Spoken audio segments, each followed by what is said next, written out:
children. Hello, dear children. Today we are going to talk about something very interesting and important: fractions.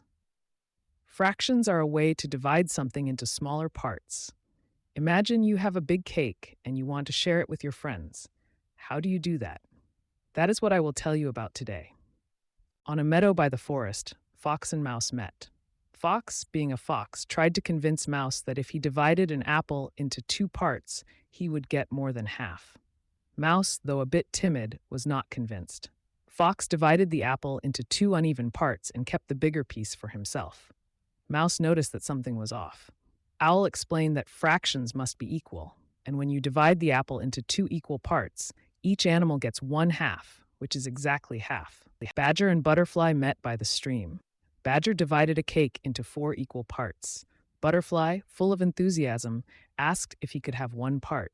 Badger gave him one part out of four, which is 1/4, and he kept 3/4 for himself.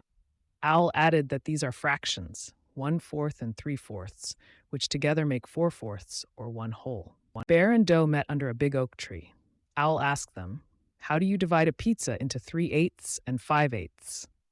Bear, though slow, suggested dividing the pizza into 8 parts, then giving 3 to Doe and keeping 5 for himself. Doe, although dreaming of an equal share, agreed and added that she would have 3/8. Owl praised them for their correct answer and explained that these are eighth fractions, which they correctly divided into 3/8 and 5/8. Dear children, today we learned that fractions are a way to divide something into parts.